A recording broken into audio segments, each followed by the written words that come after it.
Halo, Assalamualaikum warahmatullahi wabarakatuh. Nama saya Ahmad Sandika Purnomo dari kelas 6B1.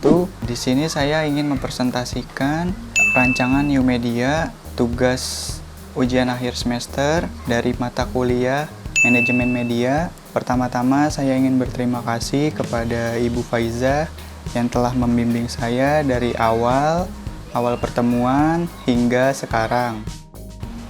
Oke, yang pertama di sini saya ingin menjelaskan secara ringkas. Menurut saya pribadi, new media itu adalah sebuah media yang terkait dengan teknologi dan juga sebuah internet. Jadi tuh new media ini media baru yang dapat membantu aktivitas kita gitu. Jadi tuh kayak contohnya media sosial, terus juga game-game online atau semua aplikasi yang ada di internet atau website itu termasuk new media. Membantu kegiatan yang saya maksud tadi adalah yang pertama itu kayak waktunya, terus yang kedua itu dia manfaatnya. Banyak manfaat yang bisa kita dapat di new media ini.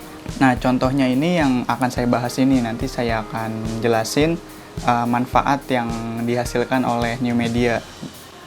Nah, kalau waktu new media ini kenapa membantu aktivitas kita? Karena new media ini bisa diakses kapan saja dan di mana saja. Itu sangat membantu diri kita untuk mencari segala informasi, atau kita pun juga yang ingin menyebarkan informasi tentang hal apa yang ada di lingkungan kita share ke internet. Itu salah satu contoh kita sudah menggunakan new media, karena kita udah men-share informasi melalui media sosial kita udah menggunakan new media.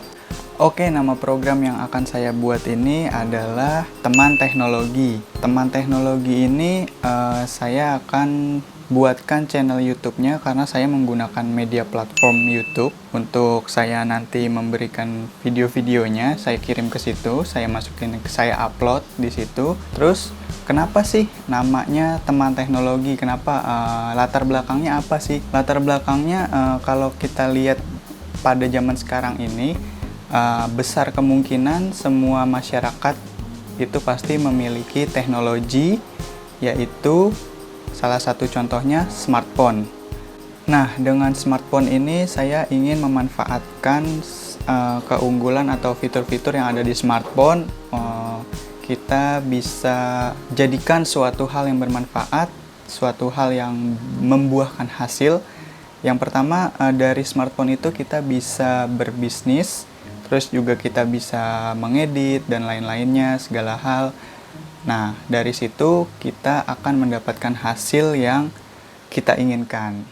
Tujuan program yang saya buat ini agar semua masyarakat tahu bahwa teknologi yang dimilikinya, yaitu smartphone yang dimilikinya, itu bisa membuahkan hasil loh gitu. Itu bisa bermanfaat loh kalau kitanya bisa mengelolanya gitu. Nah, di sini kayak contohnya kita pasti smartphone itu punya kamera dong. Nah, dari kameranya itu kan kita suka foto-foto nih. Nah terus foto itu bisa kita jadikan sebuah karya. Yang pertama kita bisa edit dulu. Setelah kita edit, udah rapi, kita publish di media sosial kita. Mungkin nanti karena kita udah taruh di media sosial kita, terus kita nge-share, kita kenalin ke sana ke sini. Nah, mungkin setelah itu nanti bakalan ada customer atau klien yang datang ke kita untuk bernegosiasi. Mungkin dia ingin jadikan kita sebagai fotografernya dia, mungkin seperti itu.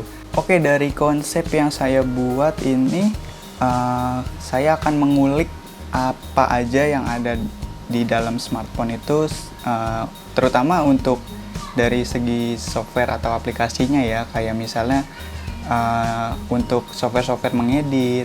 Terus yang saya bilang tadi, kita bisa berbisnis di dalam menggunakan smartphone ini.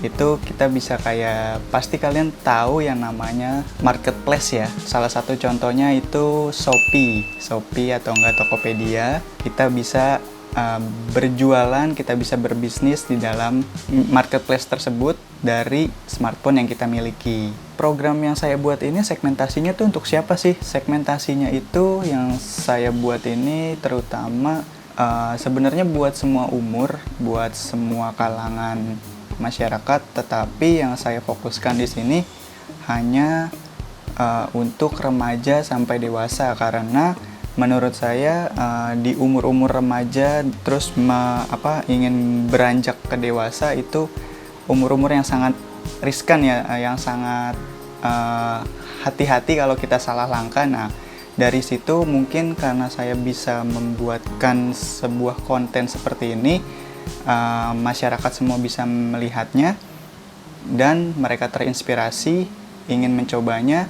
Nah, dari situlah mungkin konten yang saya buat ini akan bermanfaat bagi semuanya. Oke, layout new medianya itu mungkin saya akan membuat suatu tim. Oke, jenis media baru yang saya akan gunakan itu adalah yang tadi saya sebutkan di awal, saya menggunakan media platform YouTube. Oke, selanjutnya bagaimana sih saya mengiklankan rancangan new media saya?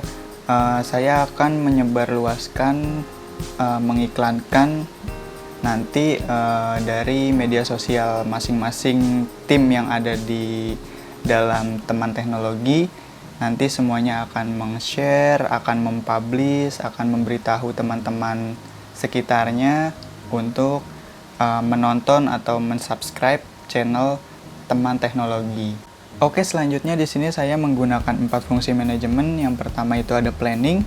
Planning itu terdiri dari 3 tingkatan. Yang pertama itu ada top level planning, yang kedua itu ada middle level planning, yang terakhir ada low level planning. Untuk top level planning itu kita akan konsisten untuk membuat 3-4 video bertujuan untuk channel teman teknologi terlihat lebih profesional. Yang kedua, middle level planning itu kita bergotong royong untuk membangun channel teman teknologi ini, dan juga kalau ada kesalahan kita ramai-ramai untuk mengatasi kesalahan itu. Terus juga kita menggunakan sistem rotasi.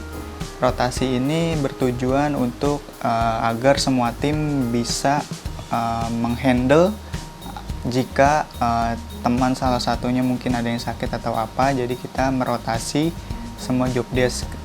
Kenapa kita berani merotasi ini? Karena teman-teman atau anggota tim yang ada di dalamnya itu sudah memiliki kemampuan dasar-dasar broadcasting seperti editing, shooting, memainkan kamera, dan lain-lainnya seperti itu. Dan yang ketiga itu ada low level planning. Low level planning ini kita akan melakukan evaluasi terhadap semua yang ada.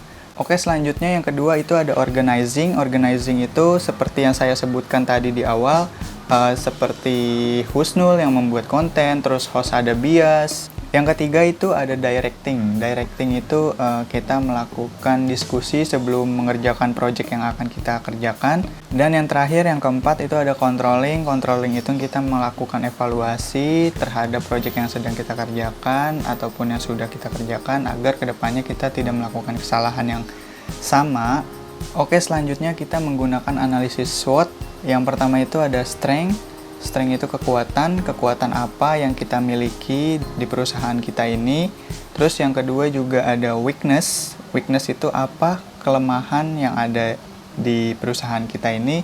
Terus juga yang ketiga ada opportunities. Opportunities ini itu peluang apa yang akan mungkin bisa didapatkan untuk perusahaan kita. Terus yang terakhir itu ada yang namanya threat. Threat itu ancaman atau masalah yang akan didapatkan dari lingkungan eksternal yang akan masuk ke perusahaan kita, seperti itu. Kesimpulannya, rancangan new media yang saya buat ini untuk seluruh masyarakat. Sebenarnya smartphone ini ada loh segi positifnya, sisi positifnya. Kita bisa manfaatkan smartphone ini untuk keuntungan diri kita sendiri kayak gitu. Sekian presentasi dari saya, semoga bermanfaat. Saya ucapkan terima kasih. Wassalamualaikum warahmatullahi wabarakatuh.